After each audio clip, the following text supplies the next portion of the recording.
Olá, amigo ouvinte, olá, amiga ouvinte.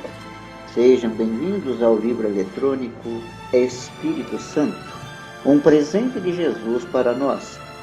Trata-se de uma palestra a respeito do Espírito Santo e como ele age nos dias atuais, do lugar que ele ocupa na igreja e nas vidas, e qual é o resultado de sermos impactados por ele. Eu lhes desejo uma ótima audição.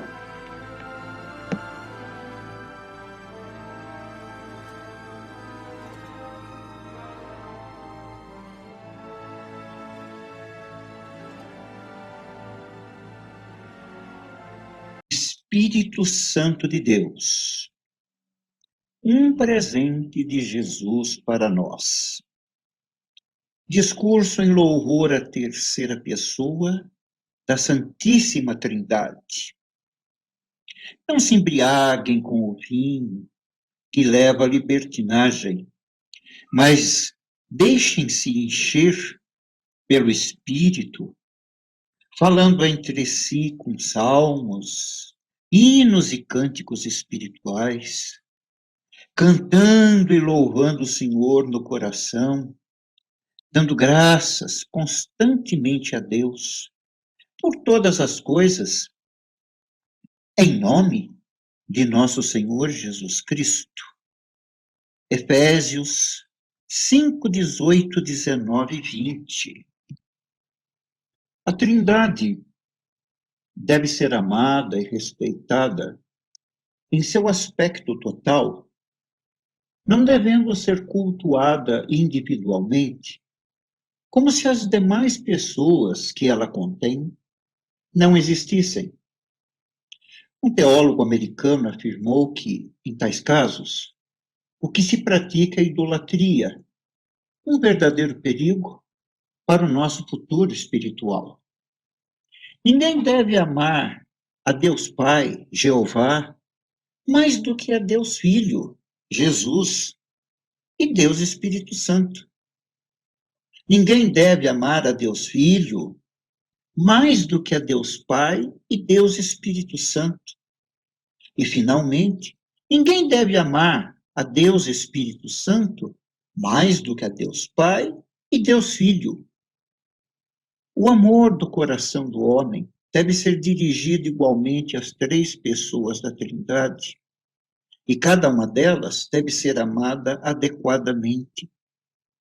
Para tanto, é preciso entender o trabalho de Deus a favor dos homens nas distintas fases da história da humanidade. No Velho Testamento, o Espírito Santo ainda não habitava o corpo físico de seu servo. Naquela ocasião, Jeová estava sobre cada pessoa que lhe interessasse como mensageira. Sobre. É o profeta Ezequiel que nos diz: então o Espírito me levantou e me levou, e eu me fui amargurado na indignação do meu espírito. Porém, a mão do Senhor era forte sobre mim. Ezequiel 3,14. Em o Novo Testamento, algo maravilhoso aconteceu. Deus, querendo efetivar a reconciliação do homem com ele, envia seu filho Jesus no papel de salvador da humanidade. O Emmanuel aparece através de Maria. Emmanuel quer dizer Deus conosco. Exatamente. Em o Novo Testamento, Deus está conosco. Deus anda em meio a nós nas ruas e nas estradas. Deus vai a uma festa de casamento. Deus tem um amigo que ele ama, chamado Lázaro, ao qual nós sabemos, ele ressuscitará. Deus encarnado andando em meio a nós se chama Jesus. O direcionamento da vida do homem era dado então, naquela ocasião, diretamente por Jesus. E ele também contava com a ajuda dos anjos. Mas, Em razão da obra da salvação, Jesus precisou padecer na cruz. Foi para isso que ele veio. Jesus veio reconciliar os homens com Deus através da sua morte. Não obstante, ele prometeu um consolador, um conselheiro, que viria depois que ele partisse deste mundo. E tal consolador realmente veio. Trata-se do Espírito Santo. E o Espírito Santo, no dia de Pentecostes, ele literalmente entrou no homem. Entrou no homem. Ele se situou dentro do homem. Assim como uma mulher grávida carrega um filho dentro de si, todo homem que for batizado recebe o Espírito Santo que vai habitar nele. Logo, fica entendido que Deus não está mais sobre o homem e nem com o homem. Deus agora está dentro do homem, que ele mesmo, Jeová, criou. Criador e criatura juntos, no mesmo corpo, ocupando um mesmo espaço, a saber, o corpo de barro esculturado por Jeová em Gênesis, ambos na mais íntima comunhão que possa ser humanamente concebida. Este é o perfeito entendimento do Pentecostes. Naturalmente que isso é extraordinário, difícil até de acreditar. Difícil porque a concepção que temos de nós mesmos é aquela do homem eternamente pecador. Então, de fato, como poderia um homem pecador carregar dentro de si o próprio Deus, o seu próprio Criador? Mas que doutrina absurda e herética! Mas não. O homem que nasceu de novo, nova criatura é. Ele de fato tornou-se puro. O seu pecado foi-se embora. Ele foi lavado e remido pelo sangue do Cordeiro. E com isso se tornou perfeitamente apto a receber, dentro de si, o Espírito Santo de Deus. Não se trata de uma mera questão de fé. Eu acredito que o Espírito Santo está dentro de mim. Mas trata-se de uma realidade. A partir de agora, a vida de qualquer ser humano que tenha recebido o Espírito Santo será transformada. Ocorrerá uma verdadeira revolução em sua vida. Ele será inundado por uma luz existencial jamais vista ou imaginada, porque o Espírito Santo está dentro dele. É claro que um homem que carrega dentro de si o próprio Deus agirá de modo diferenciado em seu dia a dia.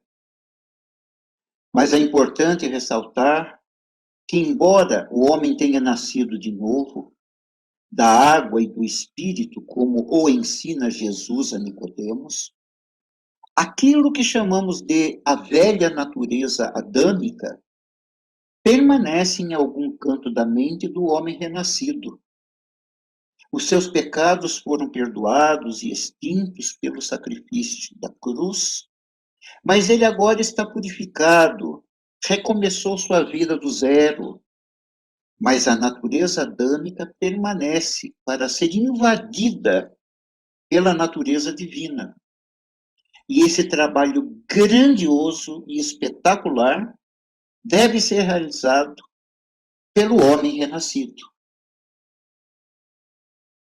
Jesus disse que o Espírito Santo viria para testificar dele.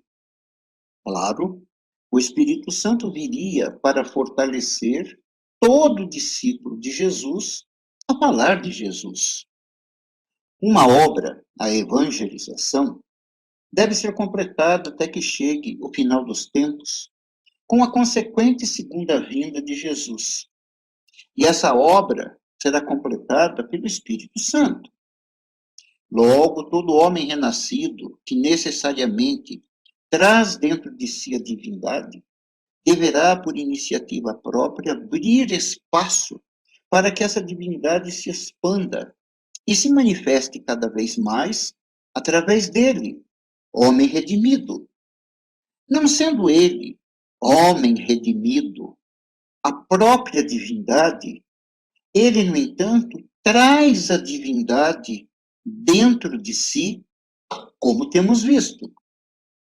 A ignorância sobre esse fundamental ponto doutrinário é que tem gerado muitos problemas em meio ao povo cristão.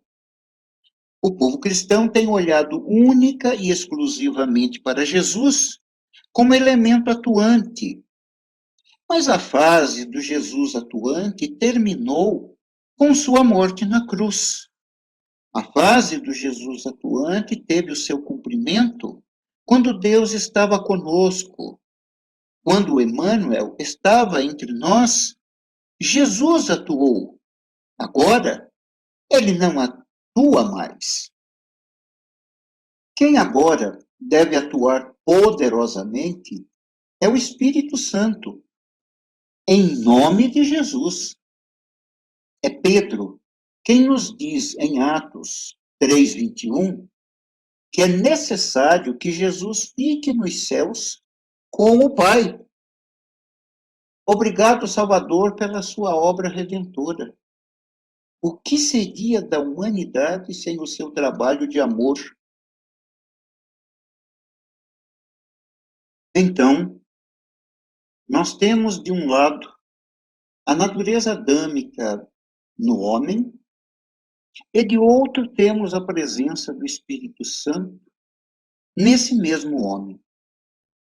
Uma antiga natureza pecadora ali está, quieta em seu lugar, como um tigre fica na selva, quieto, espreitando sua vítima para atacá-la no momento oportuno.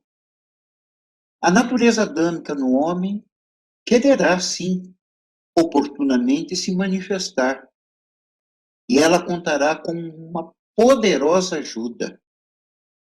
Satanás e seus anjos vão tentar a velha natureza do homem para que ela volte a se manifestar. De outro modo, o Espírito Santo dentro do homem também agirá, alertando o homem sobre a possibilidade de ele cair desse estado de graça espiritual.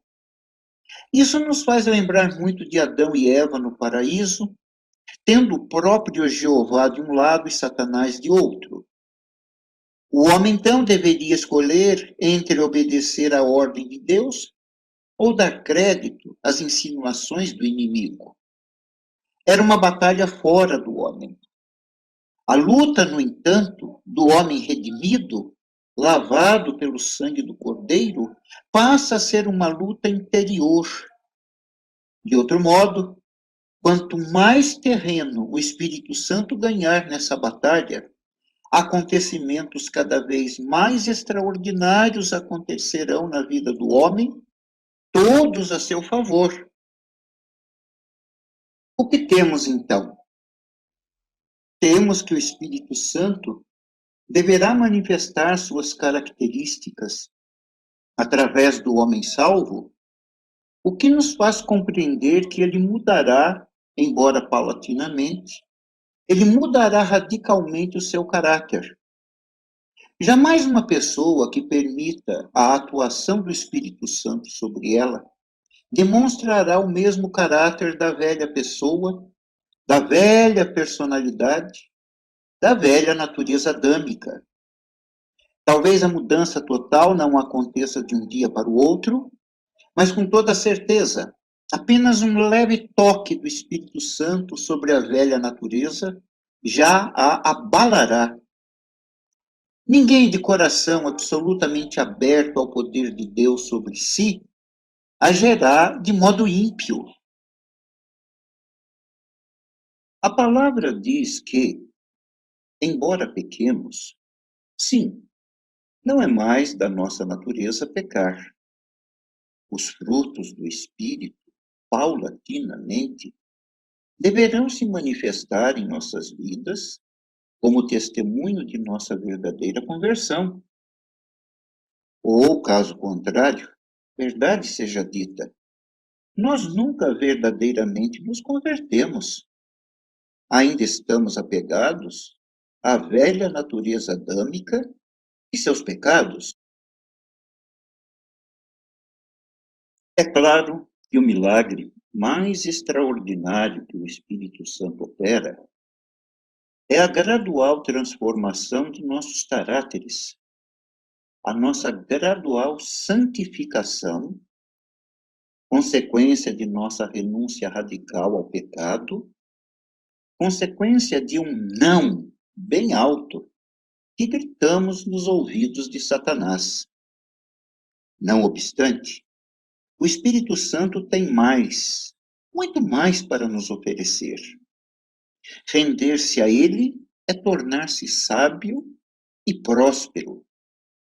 Ninguém, absolutamente ninguém que permita a atuação do Espírito Santo em sua vida, deixa de colecionar fatos extraordinários, os quais são relatados posteriormente em formas de testemunhos.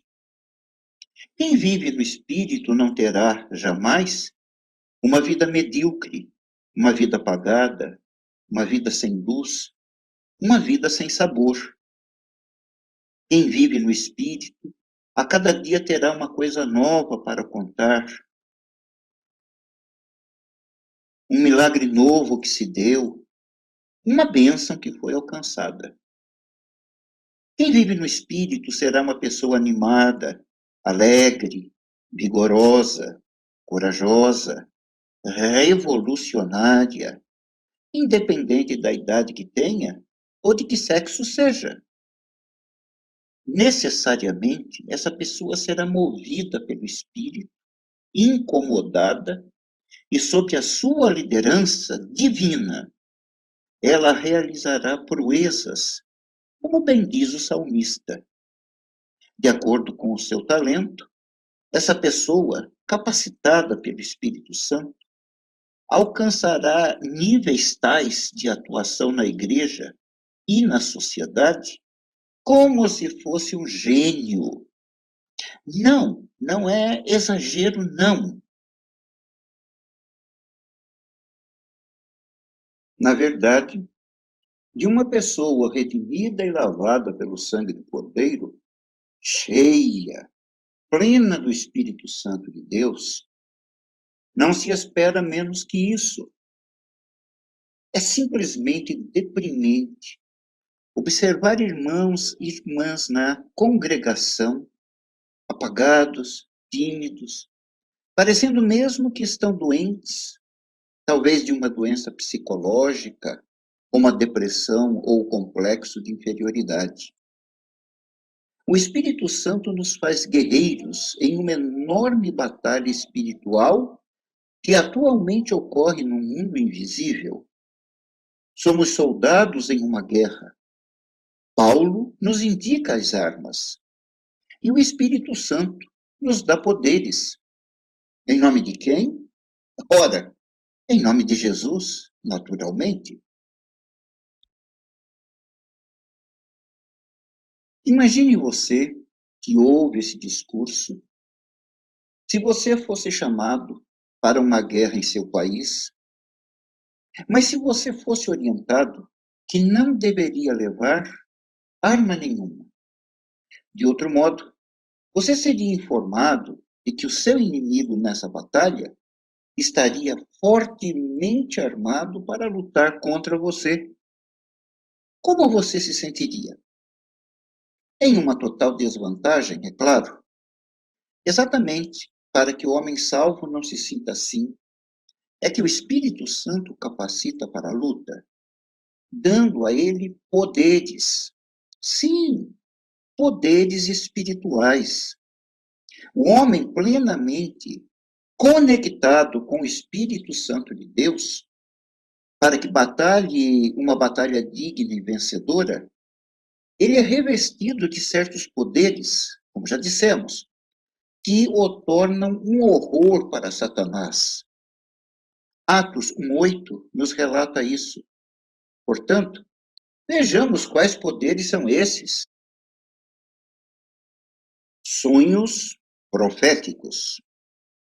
Não tem como não lembrar de Daniel, o profeta bíblico, na corte de Nabucodonosor.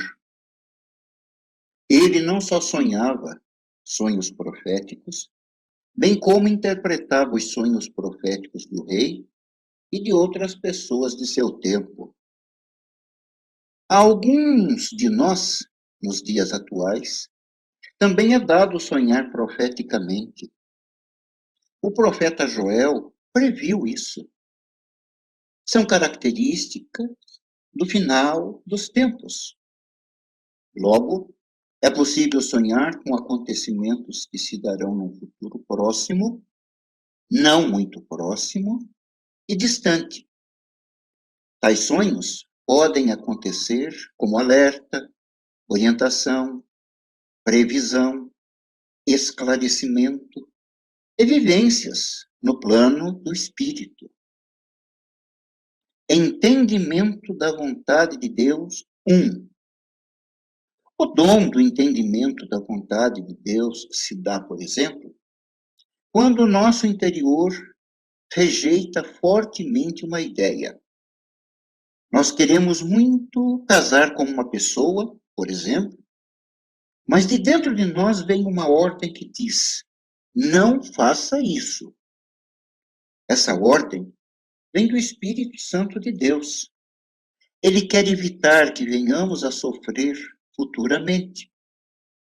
É uma bênção se obedecemos, não é? Entendimento da vontade de Deus, 2. É quando o nosso coração se enche de alegria. Estamos querendo comprar uma casa, por exemplo. Visitamos diversas. Não obstante, quando vemos uma certa casa, nosso coração pula de felicidade. É o sim de Deus para o negócio. Ele quer que sejamos muito felizes ali, naquele lugar e naquela casa que compraremos. Entendimento da vontade de Deus, 3. É quando rejeitamos fortemente uma pessoa. Vamos explicar. Estamos em um local público e uma pessoa se aproxima, quer conversar conosco.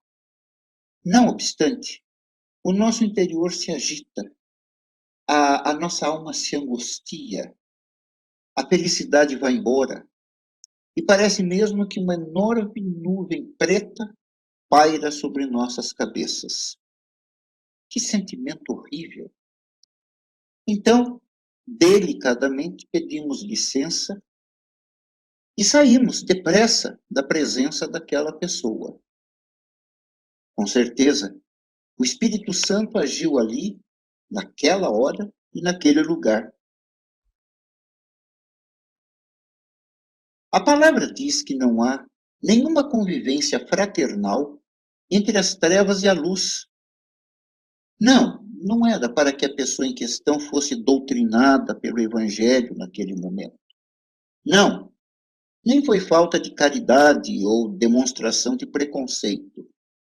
A ordem do Espírito Santo naquela hora foi: saia daqui agora. E bem-aventurado é aquele que obedece. Entendimento do alerta de Deus. Estamos em uma festa. Súbito, a nossa mente se agita, fica inquieta, e o nosso coração começa a bater mais rápido.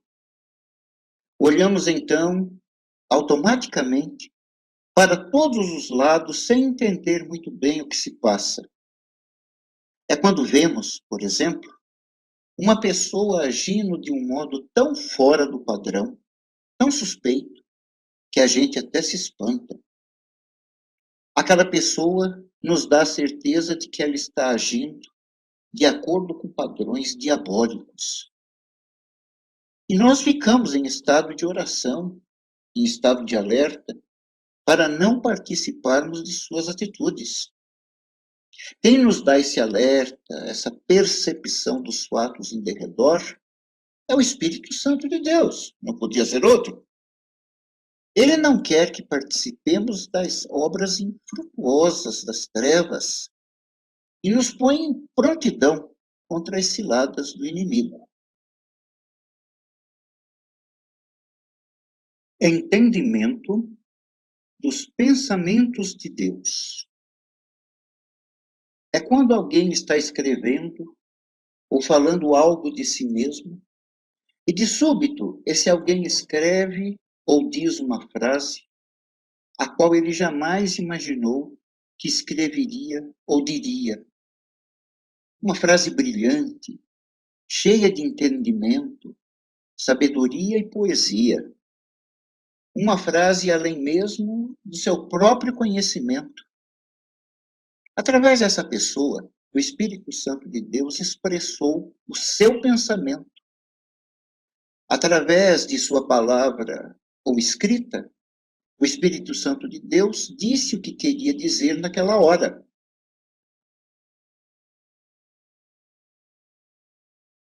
Que surpresa agradabilíssima ser surpreendido pelo pensamento de Deus no contexto do próprio pensamento.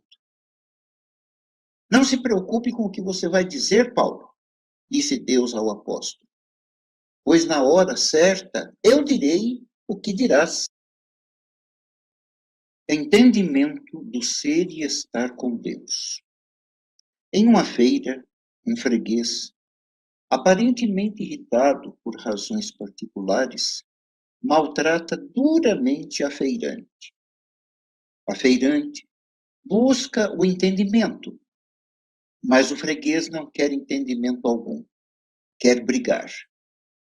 E continua a ofender a feirante.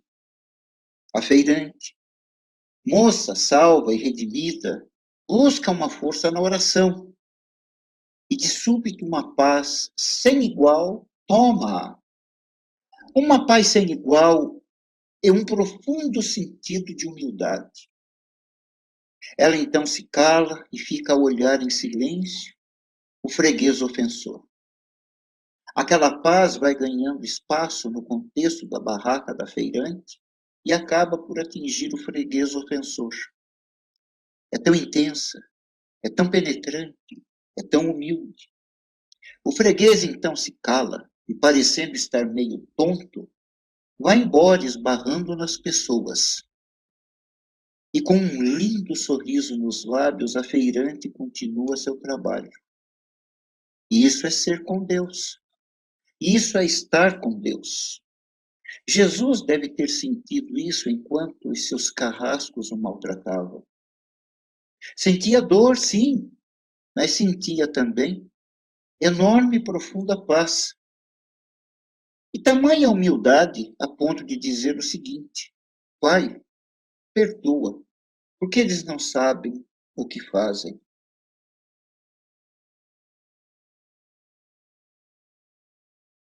Entendimento da orientação de Deus através da Bíblia. É quando, por exemplo, estamos muito preocupados a respeito de um assunto. Então nos ajoelhamos e clamamos ao Senhor que nos dê uma palavra que nos conforte e oriente. Como a própria Bíblia diz, quão bom é uma boa palavra dita a seu tempo. Então, na nossa mente, na nossa imaginação, aparece um livro bíblico, ou um capítulo, ou mesmo um versículo, o qual nós devemos procurar. Nós procuramos, achamos, e para grande surpresa nossa, lá está a perfeita resposta da qual tanto precisávamos. Não se trata de algo como, parece que Deus, nessas palavras, está falando algo para mim. Não, Não é algo assim, parece. É a certeza de que Deus está se pronunciando, naquela hora, a nosso respeito, particularmente, individualmente, claramente. Isso pode acontecer todos os dias. Todos os dias, Deus pode falar diretamente conosco através da sua palavra. Basta orar, conversar com Ele e esperar sua resposta. Quando a passagem bíblica aparecer na mente, depressa, busque-a. É infalível, porque toda a Escritura serve para orientar.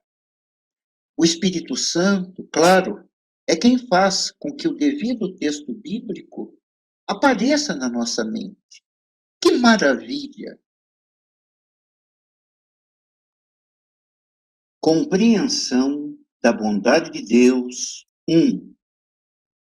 Certo homem procurava, em uma avenida movimentada, uma loja que vendesse produtos ortopédicos, e por mais que procurasse, não encontrava. Mas não perdia fé em Deus, que seria bem-sucedido. Procurava também, ao mesmo tempo, uma casa que fizesse cópias heliográficas, a famosa Xerox. Parou então de andar e, em silêncio, olhou em derredor, orou. Viu então um cidadão sentado em uma cadeira, vendendo doces, e foi até ele perguntar sobre onde poderia tirar xerox.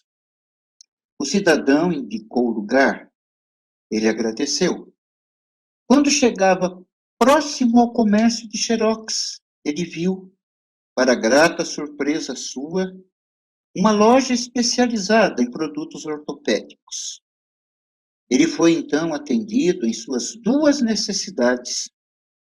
Claro que o Espírito Santo usou aquele vendedor de doces para guiar aquele homem de fé e oração diretamente ao seu destino, sem que ele perdesse mais tempo e cansasse demasiadamente seu físico, inutilmente, posto que Deus não é o Deus dos esforços tolos e inúteis.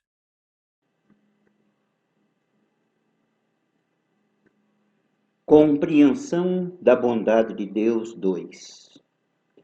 Aquela mulher tinha por amigo uma senhora que dizia estimar muito, e ambas faziam muitas coisas juntas pelo simples prazer de uma estar com a outra. Não obstante, essa mulher estimada pela amiga começou a sentir algo estranho, como se seu coração não quisesse mais aceitar as declarações de amizade da outra. Que coisa! Seria Satanás querendo destruir a amizade de ambas? Certo dia, essa mulher, que já não confiava muito na amiga, essa que estava com o coração abalado, viu-se praticamente forçada a passar por um supermercado, como se uma força estranha a levasse até lá, e lá entrando ouviu, no corredor de produtos paralelo ao seu, aquela amiga que dizia estimá-la tanto, falar barbaridades contra ela a uma outra pessoa. A amiga, entre aspas, falava tão alto que ela acabou por ouvir. Levando em conta a experiência espiritual que tinha, sendo remida e lavada pelo sangue do Cordeiro, compreendeu que quem vinha colocando sentimentos em seu coração não fora Satanás, mas o Espírito Santo de Deus mesmo. Então vimos diversos exemplos de como a pessoa cheia do Espírito Santo vivencia o seu contato com Ele, que vive e mora dentro de cada um de nós. Certamente, são acontecimentos fenomenais, miraculosos, sobrenaturais. Muito mais poderia ser contado, muito mais. Mas nada que nos espante, posto que Deus é onisciente, onipresente e onipotente. Ele tudo sabe, ele tudo pode e ele está em todos os lugares. Estando no homem, o homem experimenta essa onisciência, essa onipresença e esse poder total que não é dele, homem, não lhe pertence, mas que é do Espírito Santo nele. Por isso é que a sua vida sofre uma total mudança, uma verdadeira revolução. Não obstante, um pastor africano, em uma de suas pregações, observa que nos dias atuais as pessoas estão esquecendo, estão relegando o Espírito Santo ao abandono, estão esquecendo do Espírito Santo. Não se pode esquecer que o Espírito Santo é uma pessoa com sentimentos. Ele se magoa, ele se entristece. Ademais, é preciso considerar quem levantou Jesus da morte, quem o ressuscitou. Pondera o pastor. Ora, foi o Espírito Santo de Deus para a glória de Deus Pai Jeová. Quem corre nas veias dos homens, quem os guia, quem os fortalece, quem os conforta, quem os aconselha, é o Espírito Santo. Aos novos na fé, sempre se pergunta: você já recebeu o Espírito Santo? Primeiro a pessoa aceita Jesus. Logo depois ela recebe o Espírito Santo da promessa. Não existe tal coisa como ser salvo sem ter recebido o Espírito Santo. Se alguém é salvo, o Espírito Santo obrigatoriamente tem que estar nela, ainda que ela não o saiba, nem o sinta, e nem ele, Espírito Santo, opere maravilhas em sua vida cotidiana. O Espírito Santo sela a pessoa como sua propriedade. Sem esse selo, a pessoa não pertence a Deus. E pertencerá então a quem? Daí o Espírito Santo ser fundamental e imprescindível na vida do crente. Ele é tão importante que um dia Jesus disse que todo pecado praticado contra ele, Jesus, seria perdoado, mas que todo pecado cometido contra o Espírito Santo seria e é imperdoável. Abandonar o Espírito, esquecer-se dele, não o conhecer por puro desinteresse, substituí-lo por outra pessoa da Trindade, não seria esse um pecado terrível?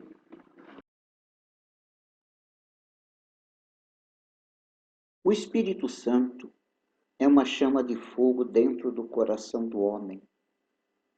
Uma chama de fogo que verdadeiramente queima. Uma chama que pode diminuir de tamanho e intensidade e, pior, pode ser apagada. Uma fogueira que se apaga se não a alimentarmos. Louvor e adoração dedicados ao Espírito Santo. Isso alimenta a fogueira em nossos corações. Quem nunca cogitou sobre a ideia de ter dentro de si o Espírito Santo, que comece a cogitar. Se é crente, se foi batizado nas águas, talvez agora falte ser batizado no Espírito Santo. Nós vimos nos capítulos anteriores como é benéfico para nós mesmos e para os outros tal batismo. Procure o batismo. Quem já cogitou sobre a ideia de ter dentro de si o Espírito Santo, está na igreja em comunhão com os irmãos, mas até agora não se interessou pelo fato, que comece a se interessar. O ideal, a meta, é ser totalmente cheio do Espírito. Nada menos que isso. Uma fogueira de 100 metros de altura dentro dos nossos corações. O ideal, a meta, é ser beneficiado com isso, dado ao amor de Deus por nós, e acima de tudo e antes de mais nada, beneficiar os perdidos anunciando Jesus e a salvação. Ele, o Espírito Santo, nos guiará fielmente em todos os passos. Iniciamos este discurso bem assim. A Trindade deve ser amada e respeitada em seu aspecto total, não devendo ser cultuada individualmente, como se as demais pessoas que ela contém não existissem. Ninguém deve amar mais a Deus Pai, Jeová, do que a Deus Filho, Jesus, e Deus Espírito Santo. Ninguém deve amar a Deus Filho mais do que a Deus Pai e Deus Espírito Santo. E, finalmente, ninguém deve amar a Deus Espírito Santo mais do que a Deus Pai e Deus Filho. O amor do coração do homem deve ser dirigido igualmente às três pessoas da Trindade. E cada uma delas deve ser amada adequadamente. Logo, fica entendido que Deus Pai, Criador, cujo nome é Jeová, deve ser amado como tal. Ele é o Senhor de tudo que existe. Nada, absolutamente nada, nem ninguém está acima dele.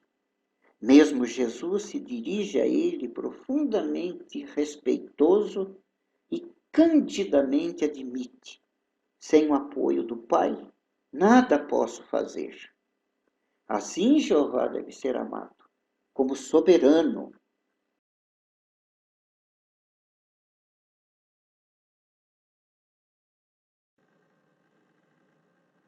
Jesus, o Filho, deve ser amado como Salvador da humanidade. Por causa de sua total e inquestionável obediência a Jeová, Jeová deu-lhe todo o poder no céu e na terra, e que ele fosse digno de toda a honra e toda a glória.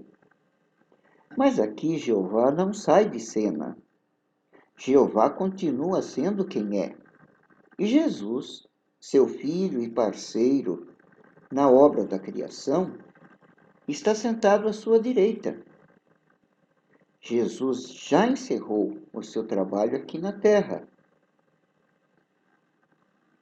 Ele o concluiu na ocasião de sua crucificação. Dois elementos muito preciosos ficaram, no entanto, para o nosso uso e adoração, a saber, o seu nome, o nome de Jesus, o qual contém a divindade e deve ser usado com autoridade por todo crente contra Satanás e seus anjos. E o Espírito Santo, o qual faz literalmente morada no coração de cada homem e mulher, lavados pelo sangue do Cordeiro. Todo o trabalho levado a cabo pelo Espírito Santo e em nome de Jesus sempre será muito bem sucedido. Jesus, portanto, não opera mais maravilhas, já operou. Quem opera maravilhas desde aquele memorável dia do Pentecostes é o Espírito Santo da promessa. Ainda ontem, eu estive em um culto da Assembleia de Deus, na verdade, um círculo de oração. Foi lindo, foi maravilhoso, a presença de Deus estava ali, palpável, alguma coisa transcendental, alguma coisa extraordinária. Mas eu pude perceber o seguinte, que o nome do Espírito Santo não foi citado uma vez sequer. O nome de Jesus foi citado o tempo todo, mas o nome do Espírito Santo, a referência ao Espírito Santo, não foi citada naquele encontro.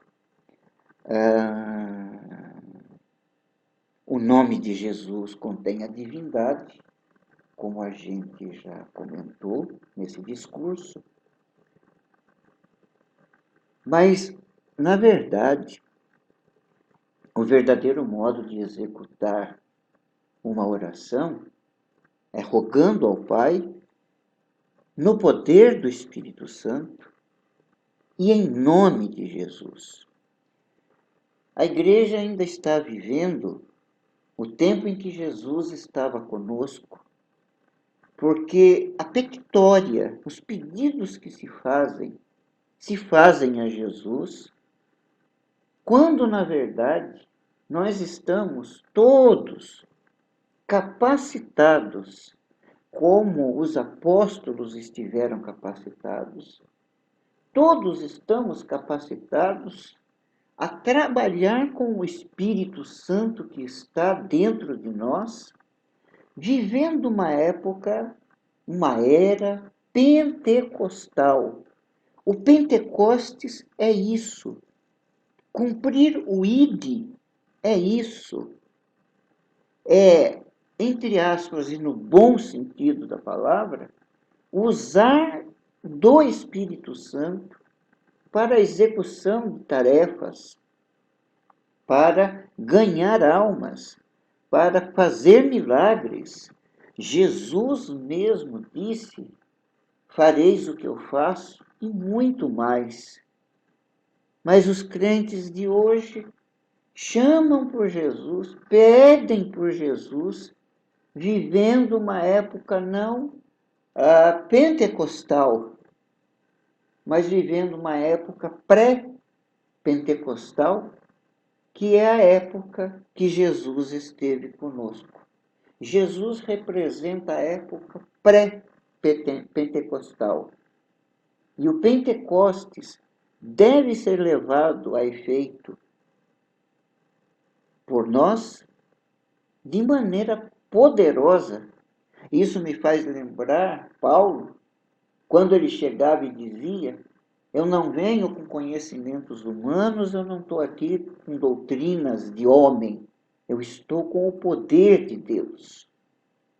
Cada um de nós, se verdadeiramente foi remido e lavado pelo sangue de Jesus, se verdadeiramente tem o Espírito Santo dentro de si, cada um de nós tem o mesmo poder de Jesus, e pasme, um poder maior do que o dele, porque ele mesmo disse, está no Evangelho: podeis fazer o que eu faço e muito mais. Mas a igreja hoje clama por Jesus, pela pessoa de Jesus, que Jesus faça isso, que Jesus faça aquilo, quando ele deu a sua vida por nós na cruz e cumpriu com o seu ministério, não deixando a gente sozinho, mandou um Consolador, que é o Espírito Santo. Mas ninguém, praticamente ninguém, reconhece esse Consolador, convive com esse Consolador, tem relações amorosas com esse Consolador. O Consolador, na verdade, não significa nada, porque pedem ainda para Jesus como se Jesus estivesse entre nós na época de Deus conosco, de Emanuel. E Jesus já cumpriu maravilhosamente o seu papel entre nós. Desse modo, é interessantíssimo que a gente veja crentes no poder de Deus, operando maravilhas. Vamos e venhamos, se podemos fazer mais do que ele, Jesus, fez, podemos andar sobre as águas do mar, podemos ressuscitar mortos. Isso é afirmado pelo próprio Senhor Jesus, pelo próprio Mestre, pelo próprio Salvador. E a palavra diz que Deus não mente. Então podemos sim, mas a igreja não está, infelizmente, usando o poder de Deus, está clamando para Jesus como se ele tivesse presente de um modo necessitado,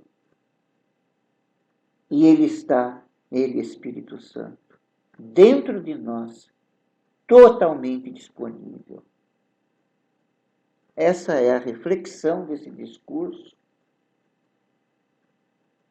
essa é a intenção desse discurso, trazer à consciência que o Espírito Santo existe,